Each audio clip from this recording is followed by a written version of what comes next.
nyaka mfowethu ufaka DJ Gwaza-ke. Hey ziyangixaka intombi zaseSoweto madoda sibalekela amahasha athengisa amalahle. Ungakuhlala ubalekela into ephefumulayo oyiphosa entwana ngaphefumuli. Izola bhadi le wethu izogandaya futhi 3 years.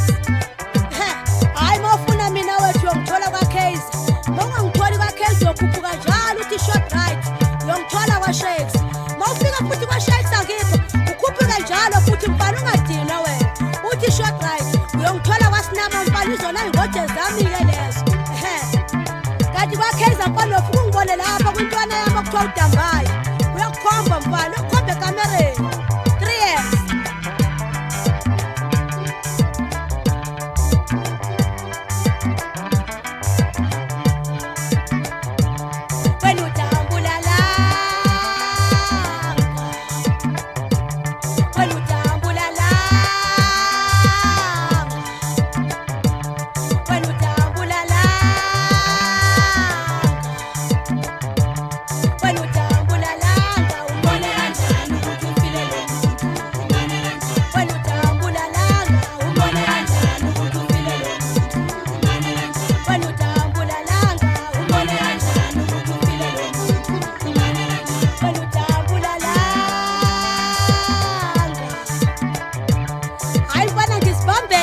Ngisibambele